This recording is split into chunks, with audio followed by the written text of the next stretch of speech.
You own the most powerful machine ever created, and you've never learned how to use it. Right now, sitting in your skull, there's a mechanism so sophisticated that it makes every invention in human history look like a child's toy. More complex than any supercomputer, more powerful than any technology, more valuable than anything you'll ever own. Your brain. Most people go their entire lives without understanding how it actually works. They use maybe 10% of its capacity. They treat it like background noise instead of the command center it is. This mechanism, this thing you carry with you everywhere, is literally the interface between you and infinite possibility.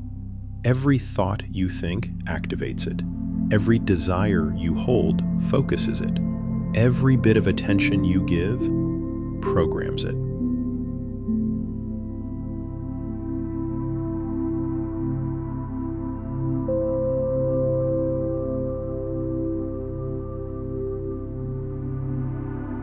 Charles Haanel wrote in 1912, "The brain is an embryonic world ready to develop at any time as necessity may arise." An embryonic world inside you, waiting. The only thing standing between you and the life you want is learning to operate the machine you've always had. Think about electricity for a second. Electricity itself is just energy, pure potential. It doesn't do anything on its own, but attach it to different mechanisms and watch what happens. Attach it to a light bulb, you get light. Attach it to a heater, you get warmth. Attach it to a speaker, you get music. Attach it to a motor, you get movement. Same energy, different mechanisms, completely different results. Your thoughts work the same way. Thought is mental energy in motion. And the mechanism it's attached to, your brain, your focus, your attention, determines what it creates. One person thinks about money and creates anxiety. Another person thinks about money and creates wealth. Same energy, different mechanism. The question isn't just, what are you thinking? The question is, what mechanism are you thinking through? Your brain isn't just an organ. It's a receiver, a transmitter, a translator between the invisible and the visible. There's this vast mental world all around us. Universal mind, intelligence, creative power, always available. It responds to us in direct ratio to our purpose and our faith.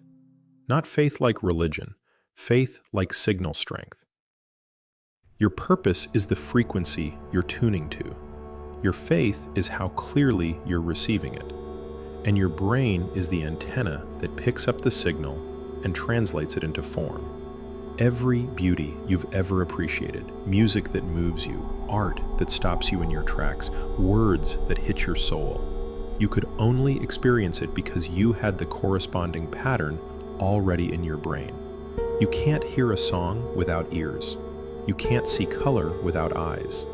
And you can't experience an idea, a feeling, a possibility, unless your brain has the capacity to receive it.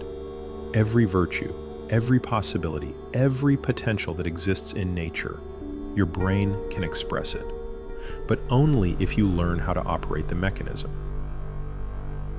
Most people's brains are like radios stuck between stations, just static, just noise. Thoughts scattering everywhere, focusing on nothing, creating chaos. They wonder why nothing manifests, why their desires don't materialize, why they feel stuck. It's not that the universe isn't responding, it's that their mechanism is all over the place. Think about a magnifying glass in the sun. If you keep moving it around, scattering the light everywhere, nothing happens. No heat, no fire, just diffused energy. But hold it still. Focus the light on one spot, keep it there, and suddenly it ignites. That's what attention does. Attention is the mechanism that focuses mental energy. And when you focus mental energy on a single purpose long enough, nothing becomes impossible. Your nervous system is basically an electrical circuit. Thoughts are impulses traveling through it. Every time you think something, you're literally activating brain cells, creating neural pathways, sending signals through your entire body.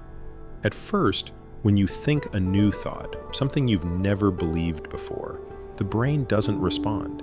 The cells aren't wired for it yet. But if you keep thinking it, refining it, concentrating on it, the brain finally yields. It rewires. It creates new pathways. And what was once impossible to believe becomes automatic. This is neuroplasticity in action. This is how people change. Not through willpower, not through forcing, through focused, persistent thought. Successful people aren't smarter than you. They're not luckier. They're not special. They've just learned to direct their attention. They withdraw from the chaos. They create space to think, to plan, to focus their mental energy on a single purpose. One idea held with enough attention can be worth millions. But you can't receive that idea if your brain is scattered, bouncing from notification to notification, thought to thought, worry to worry. The universal mind is broadcasting constantly, infinite possibilities, solutions, insights. But if your receiver, your brain, is cluttered with static, you miss the signal. When was the last time you sat with one thought for more than 5 minutes? Not scrolling, not distracted, just one thought, one purpose, fully focused. Most people can't do it. They try for 30 seconds and their mind drifts. They think about dinner or their phone or what someone said yesterday. You can't create anything without focused attention. Not wealth, not health, not relationships, not peace. Because attention is the mechanism. And without it, your thoughts are just scattered light. No heat, no fire, no creation. When you learn to focus, you're not just concentrating your mind. You're aligning with something bigger. You're tuning your brain, your personal receiver, to the universal mind, the source of all intelligence, all creativity, all power. And when you're in tune, when the signal is clear, you can ask for anything to which you're entitled, and the way will be made plain. Not through magic, through mechanism. Your thoughts, held with focus and faith, create corresponding brain cells. Those cells respond to the universal mind. And the universal mind responds by bringing into form what you've been holding in consciousness. This is how thought becomes reality. Not instantly, gradually, like evolution, building tomorrow out of today. But it requires sustained attention. Not attention for a day, not attention when you feel inspired. Attention as a practice, as a discipline, as the highest personal accomplishment you can acquire. The ability to focus your thought on a single purpose for as long as it takes until it manifests. That's the difference between wishing and creating. That's the difference between dreaming and living the dream. And the only way to develop that ability is through practice, bringing your mind back again and again to the single point of focus, like training a muscle, like tuning an instrument. At first it wanders, it resists, it wants to scatter, but you bring it back gently, persistently, and over time it changes.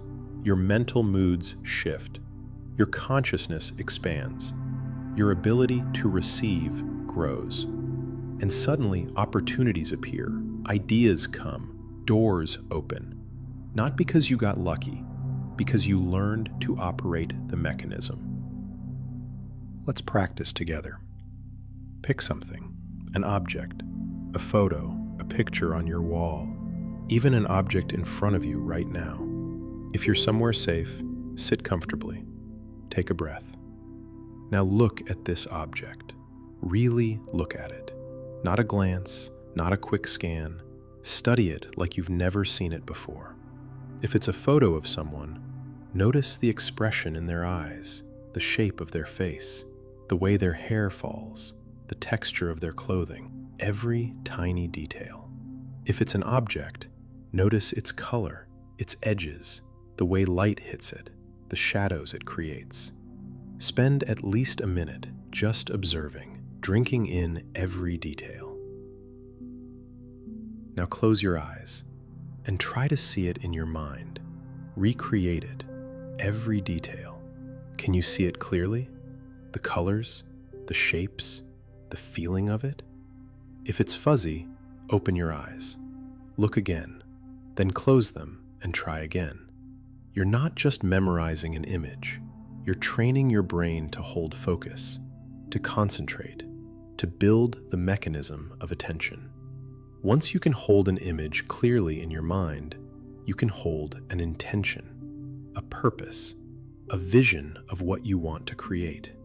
And when you can hold that with enough focus for enough time, the universe has no choice but to respond. Do this daily, same time, same practice. Watch how your ability to focus strengthens. You already have everything you need. The most sophisticated mechanism ever created is already inside you. You don't need to buy anything. You don't need to become someone else. You don't need to wait for the right circumstances. You just need to learn how to use what you already have. Your brain is the interface between thought and reality, between the invisible and the visible. And attention, focused, sustained, persistent attention is how you activate it. Not scattered thinking, not wishful hoping, not passive dreaming, active focusing, deliberate concentration, choosing one purpose and holding it until it manifests. This is how conditions change. This is how results multiply. This is how ordinary people create extraordinary lives. Not through talent, not through luck, through understanding the mechanism and learning to operate it. Practice focusing your attention daily, even if just for 10 minutes. Pick one thought, one image, one desire, and hold it. When your mind wanders, and it will, gently bring it back. Not with frustration, with patience. You're not fighting your mind, you're training it.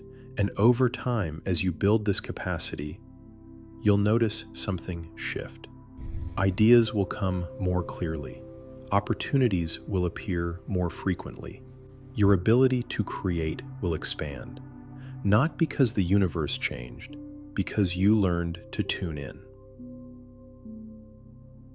If this resonated, maybe leave a like. Subscribe if you want to keep going through all 24 parts with me.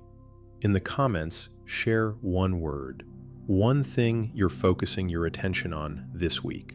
Just one word, because naming it is the first step to claiming it. Share this with someone who feels stuck, someone who's been scattering their energy, someone who needs to remember they already have the machine. Your brain is ready. The mechanism is waiting. All that's left is to focus. I'll be here in part 7 when you're ready to go deeper. Until then, bring your attention home.